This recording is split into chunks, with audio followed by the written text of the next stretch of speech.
They're not the biggest threat to the Lakers. They are a threat. They're not the biggest threat, and I'll tell you why.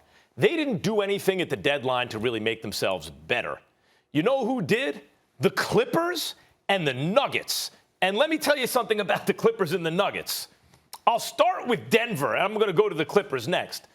Denver and Utah had one of the best opening round series you will ever see in any sport.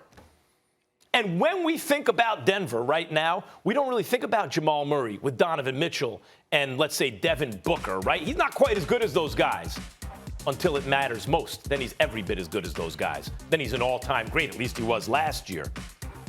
They have an MVP caliber player when it comes postseason time in Jamal Murray. We already know Jokic is. Mm-hmm. We see what Porter Jr. is doing. My God, the way he's shooting the ball, the way he's been scoring. And now you add Aaron Gordon to the mix. See, they didn't just add a little player that doesn't mean anything. They added a big, athletic forward in his prime who now has to worry about being the third or fourth best player on the team. So your answer is the Denver Nuggets? I'm saying that's one. I think Denver has actually come playoff time. Who is the one? Who is the threat, Max Kellerman? What the hell you giving me? I didn't ask you for a list. I need Los Angeles Clippers. Okay.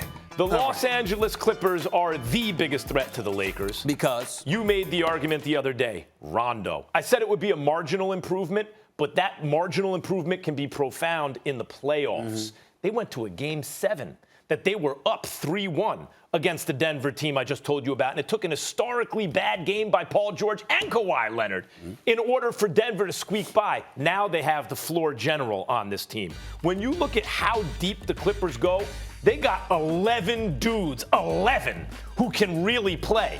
They have guys not just like, Kawhi and Paul George, not just like Rondo, but Batum and Ibaka and Zubac and Reggie Jackson. Mm-hmm. And 3 or 4 guys I'm not even thinking about right now. They are legitimately 11 deep. Your boy Luke Kennard, I know you didn't love that sham for Kennard. Kennard's shooting almost 50% from 3. I don't care. I don't 50. care. I don't care. You got to shoot more then. You got to shoot more then. I mean, you can't be taking got 11 dudes. I'm just saying, if you taking 8 shots a game, right, but you making 50% of your threes, why the hell ain't you shooting more? You got to get him more opportunities. He has to be a factor. I'm not saying that it doesn't matter that he makes threes. I'm saying it only doesn't matter if you don't take enough of them. And that's what he needs to do, especially since you were willing to part ways with Lou Williams. There's no question that in large part that had something to do with Luke Kennard and how comfortable you're feeling with him.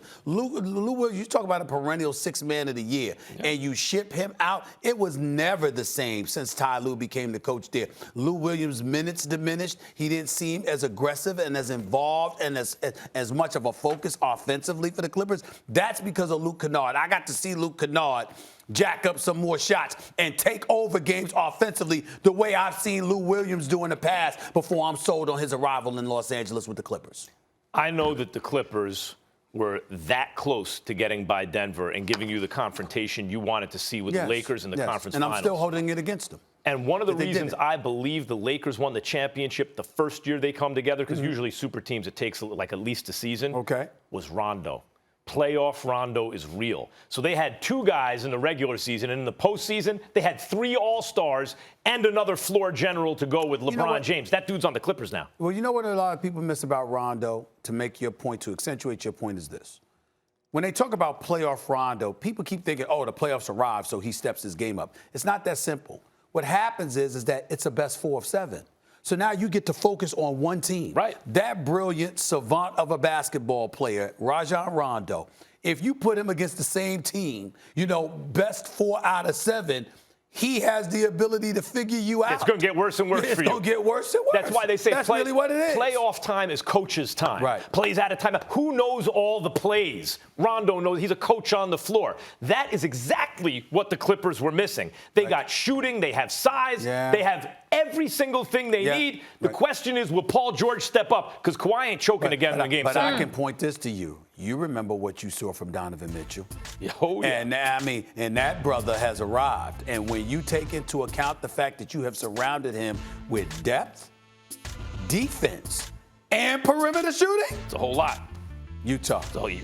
And by the way, come playoff time, you can expect crowds to be there. Maybe not a full capacity like the MLB is talking about doing opening day with the Rangers, but you can expect a crowd. Utah is not an easy place to play for anybody. The West is so gangster this year, we didn't even mention Dallas or Phoenix. Phoenix didn't lose in the bubble, and they're on fire. I mentioned Phoenix at the start. I didn't mention Dallas because I'm not sold on Porzingis. Thanks for watching ESPN on YouTube. For live streaming, sports, and premium content, subscribe to ESPN+.